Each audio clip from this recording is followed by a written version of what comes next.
Well,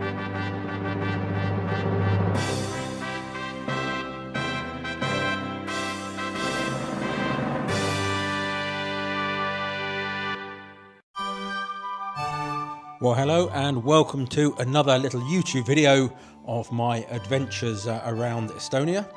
This time I visited Padise Manor for a TalTech University seminar, and we saw the manor and the associated monastery. So starting with the manor, it really dates back to 1770. When the lands of the monastery were given to the Ram family, who supported the Swedish king, Gustav Adolf II. This chap Thomas Ram did a good job, and the land was donated to him, and he set about living in the monastery and did very well there until 1766, when the monastery was set alight by lightning and burnt to ruins. He then used the building material from the monastery and built the manor house, and it was originally a single-story Baroque stone building. However, in 1860 it was rebuilt into this two-story building that you see now. The manor was nationalised in 1920, and it housed a school until 1982. After the school was moved to a new building, it served as part of a collective farm, and then from 1993 to 98 it belonged to the Padise municipality. In 1998 the original owners bought back the manor and restored it to their former glory as a family house. The manor was sold again in 2020, and is now used as a hotel. It's a very comfortable hotel, and there's a very nice spa, and it's used for weddings and many other functions.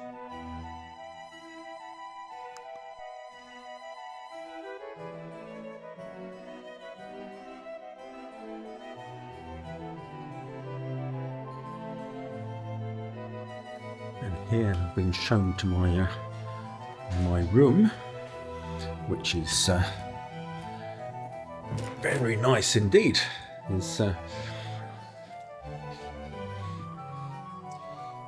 bed, some very flowery wallpaper, flowers and birds, and a super view outside of the lake, with the manor the other side. So certainly the accommodation delightful. Oh, there's the bathroom as well. Have a look in there. Yes, all very nice. Super. So for the night that we are here, all is fantastic. And so let's start our 2-day seminar.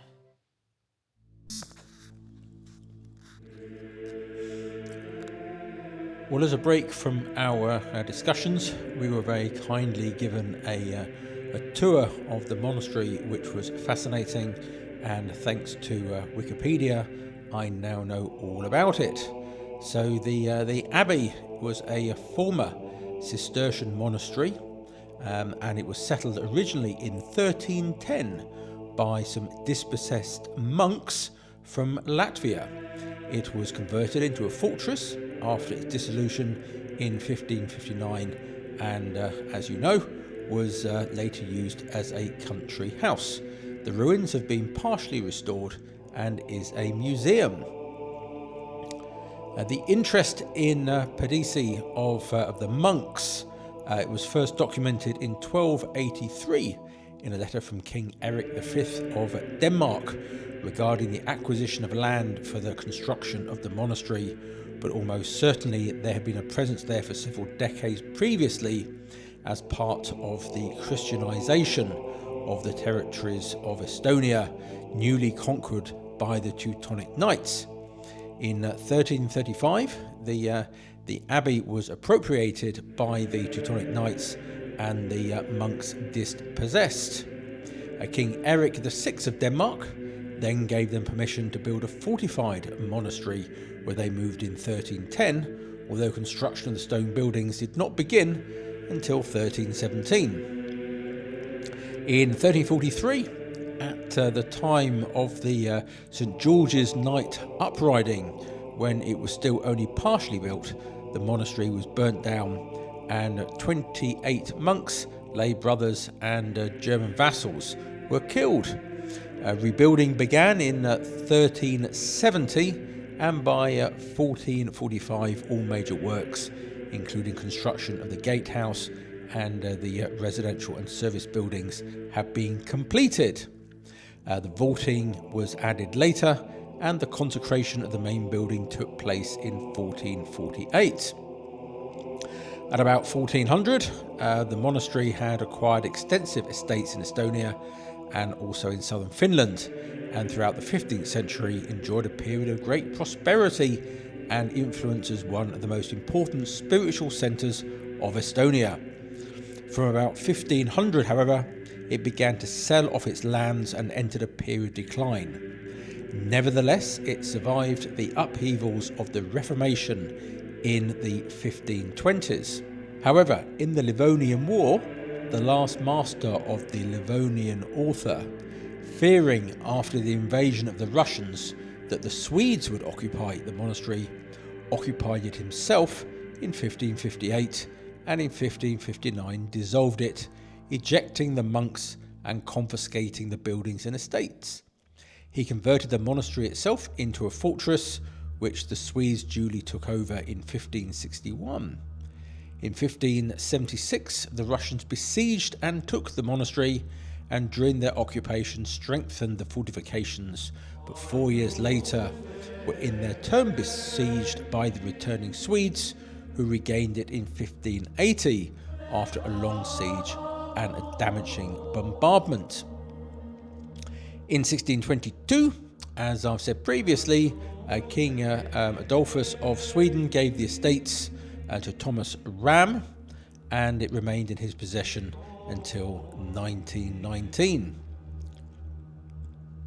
After it was struck by lightning and burnt down, it was a ruin until the remaining buildings were stabilised in the 1930s, and it's now a museum. A complex restoration of the former monastery was agreed upon in 2001, and in 2020 was reopened to visitors after the restoration. The monastery once held the oldest church bell in Estonia, dating back to the 14th century, and the bell can now be found in the Lutheran Church of the Holy Cross, located in Risti.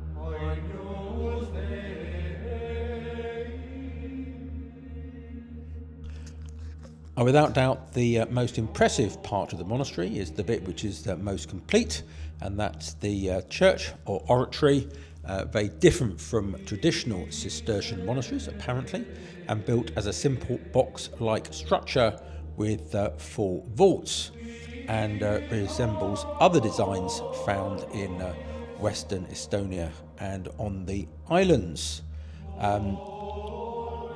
During the period of residential use by the von Rams in the 17th century, this church space was divided into 2 floors by an inserted ceiling, and then divided into multiple rooms At the lower floor level, wide openings for windows and doors, which are now walled up, were made in the outer wall, and it was made to look like an ordinary manor house. The upper floor contained a large hall where the medieval vaults and lancet windows have survived. During the renovation works of the 1950s, almost all the traces of life in the manor were taken away to make it look more like the traditional monastery look.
Another very impressive part of the monastery is the tower and the view from the top. Originally, the monastery owned lands extending as far as the eye could see. The fields of the village and over the river formed the core of the monastic lands. In the Middle Ages, the sea was apparently a little closer to the monastery, so it may have been visible from the tower as well. In clear weather, one could even distinguish the shape of the steeple of Risti Church, just as one can today. Somewhere in the mouth of the river, the monastery had its own harbour. The produce was transported by boats along the river in summer and by sledges along the river ice in winter. The road, which is currently there, was there in the Middle Ages in the same place as the modern road. The bridge over the river served as the mill dam, and by raising the water level in the river, the moat surrounding the monastery was filled. The turrets of the church probably afforded the best views both over the river and along the road towards Tallinn. In front of the gate tower, in the northeast corner of the northern courtyard, there was a large rectangular building. The monks' cemetery was to the north of this, at the southern end of the northern courtyard. As a rule, no grave markers of durable material were made for the monks. There would have been wooden crosses on their graves.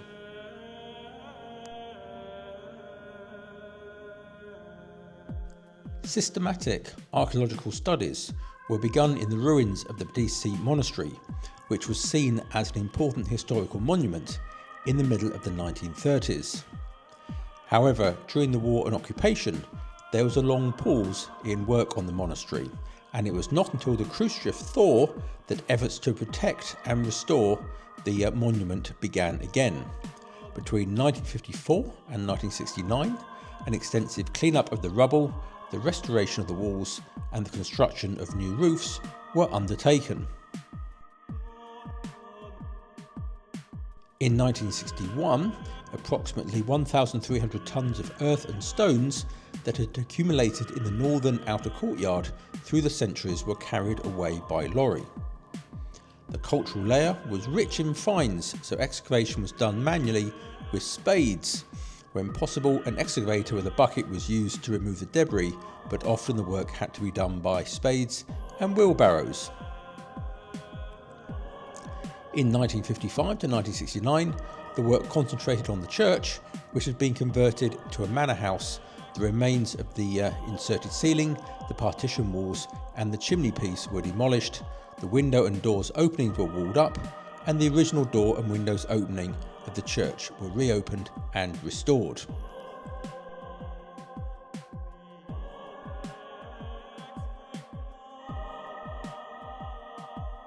Work resumed during the restored Republic of Estonia on the initiative of Padise Parish and the National Heritage Board. New canopies were installed to protect the ruins, the walls were conserved to prevent further decay, and the rubble was cleared from the room. To plan the next stages of conservation work in the monastery, an international project in cooperation with the Vantaa City Museum in Finland was carried out in 2010 to 2012.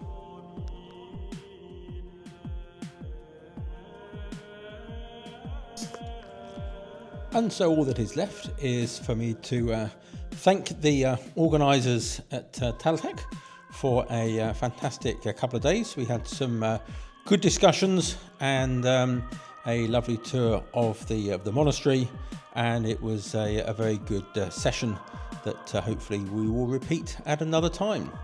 So thank you for watching, and see you for the next video.